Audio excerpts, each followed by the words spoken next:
What's up, everybody? Justin Legary here, and we just checked out a behind closed doors demo of The Division from Tom Clancy, right? Yep. So let me ask you this: who are you playing as, and what's their motivation for doing this thing? Okay, so you're a part of the Division, Yeah. and this is an organization that has been founded around the Dark Winter concept. Yeah. So in the IP trailer we talk about this exercise. It's a real exercise that was done in 2001, where they released a weaponized virus in the US, and they were about to try to stop it.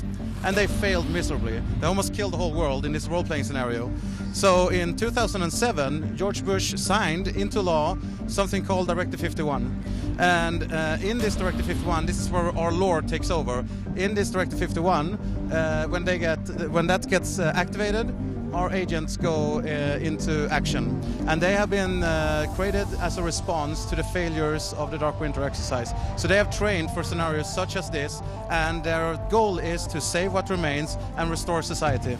Okay. Is there any story driving my character personally? Like, why do I care about my character? Why do I want him to survive?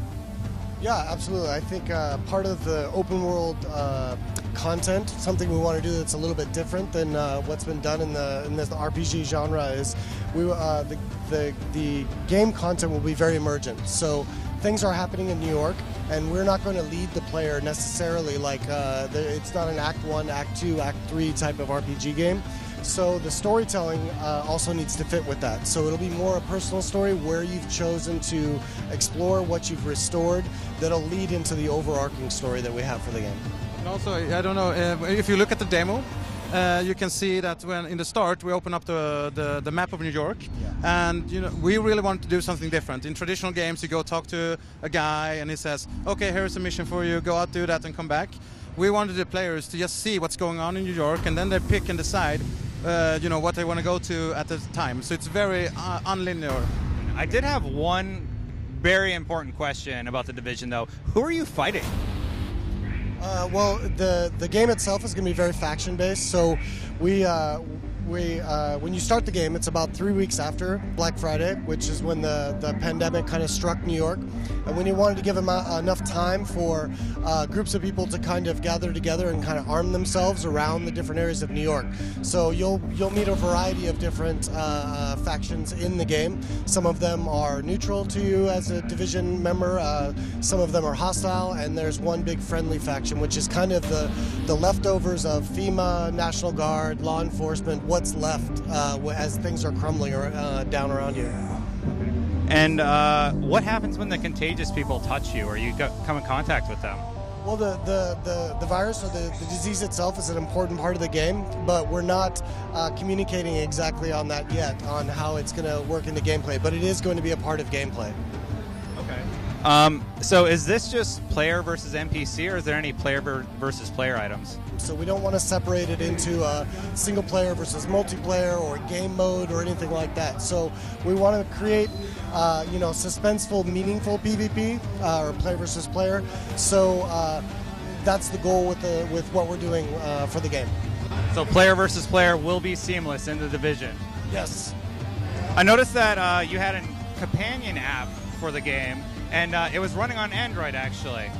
It's actually on all platforms. Okay. And we're super proud about this. As soon as we realized we were going to develop for the next generation of consoles, we decided, okay, we have to do something next gen with the companion gaming. So what we have done is that you're playing together with the HD gamers in real time on your tablet. So you can be on the bus or at work or whatever. As soon as you have an internet connection, you can play it with your friends. So basically you see it from a top-down view. You have a drone that you're controlling, and it has its separate progression and everything, and you can see the enemies and your friendlies on the map. You can debuff enemies, you can shoot at them, mark them, and you can even heal and support your allies. And it's all in real time. Really cool. Yeah, it was very impressive seeing behind the closed doors. We're like, I'm watching one screen, they throw a missile, and I want to see what it looks like on the other. That was very, very impressive. What platforms is this game coming to? So we're set for a release in winter 2014 on the PlayStation 4 and Xbox One. But we're not ruling out other platforms, because we do also read the internet.